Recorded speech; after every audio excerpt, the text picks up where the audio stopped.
오늘 소개할 책은 어느 독일인의 삶입니다.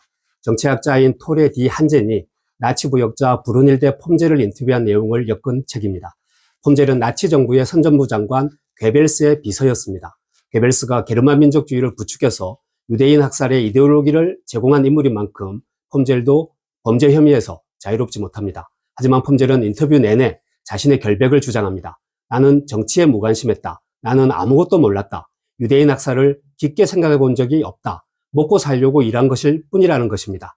폼젤의 주장은 한나 아렌트가 제시한 악의 평범성을 떠올리게 합니다. 평범한 사람이 나쁜 마음을 먹지 않더라도 누군가의 지시를 비판 없이 수행했을 때 그 일이 제노사이드 또는 역사적 범죄가 될 수 있다는 사실을 폼젤을 통해서 확인할 수가 있습니다. 어느 독일인의 삶은 한나 아렌트가 쓴 예루살렘의 아이히만과는 다소 차이가 있습니다. 아렌트가 홀로코스트의 실무 책임자 아이히만의 재판을 기록을 했다면 어느 독일인의 삶은 나치 부역자가 자신의 삶을 직접 회고하는 자서전에 가깝습니다. 폼젤의 회상은 독일이 히틀러에게 열광한 시점부터 시작을 합니다. 경제난으로 굶는 것이 일상이었던 시절, 오페라 가수가 꿈이었던 폼젤은 부모를 돕기 위해서 유대인 사무실에 취직을 합니다. 나치가 정권을 잡을 무렵에는 인생을 바꿀 아주 중요한 결정을 합니다. 방송국 취직에 도움이 된다는 이유로 나치 당원이 된 것입니다. 정치에 관심 없었던 폼젤이지만 먹고 살기 위해서 별 고민 없이 내린 결정이었다고 합니다. 1942년에는 선전부로 자리를 옮겨서 독일이 항복한 1945년 5월까지 괴벨스의 속기사 겸 비서로 일을 합니다. 독일이 항복한 순간까지 폼젤은 타자 치는 일을 했습니다. 히틀러의 공식 항복을 알리는 흰 깃발을 직접 제작하기도 합니다. 폼젤은 나치를 위해 일한 경력을 결코 부끄러워하지 않습니다. 오히려 약간 선택받은 느낌이었다. 모든 것이 편했고 마음에 들었다고 기억을 합니다.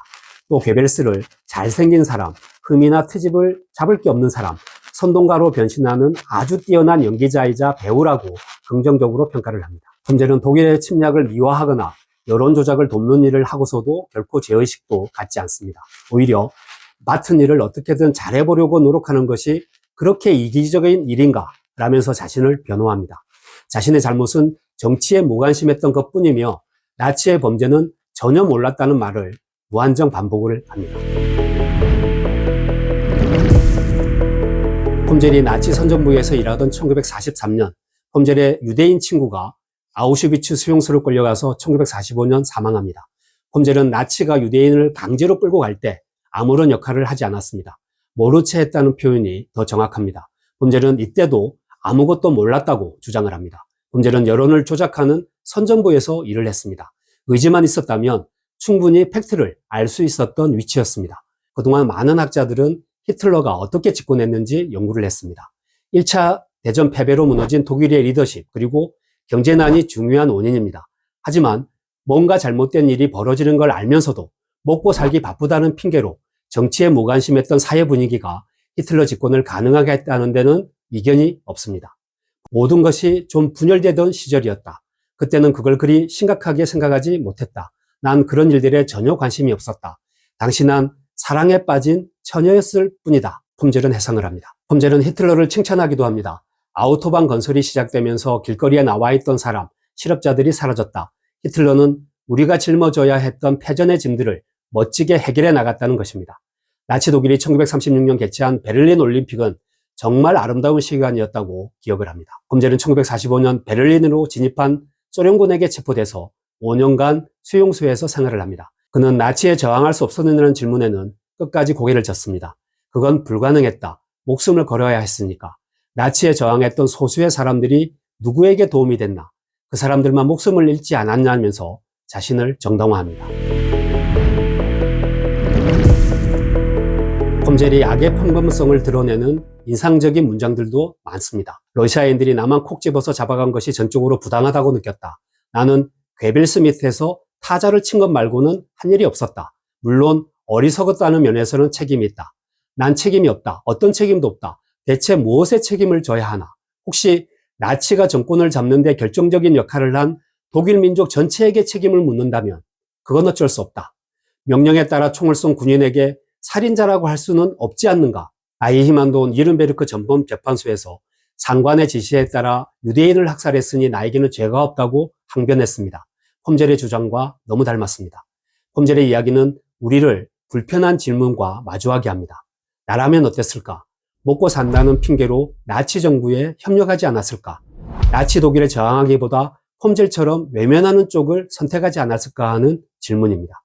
이 책은 폼젤이라는 나치 부역자를 비난하는 것이 아니라 인류에게 경고하는 메시지가 오히려 더 울림이 큽니다. 1930년대처럼 21세기에도 나치즘, 파시즘, 극우 같은 이념이 부상하고 있기 때문입니다. 이미 독일에선 극우 정당인 독일을 위한 대한당이 제2정당으로 부상을 했습니다.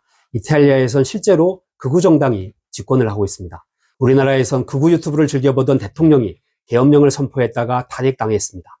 폼젤은 지금도 반복되고 있는 정치 무관심과 약해진 연대의식을 지적합니다. 우리는 시리아에서 벌어지고 있는 그 끔찍한 일들을 텔레비전으로 생생하게 보고 있다. 수백 명의 난민이 바다를 건너다 죽는 것을 본다. 하지만 그게 끝이다. 방송이 끝나면 금세 무슨 일이 있었다는 듯이 고개를 돌리면서 즐겁게 저녁을 보낸다.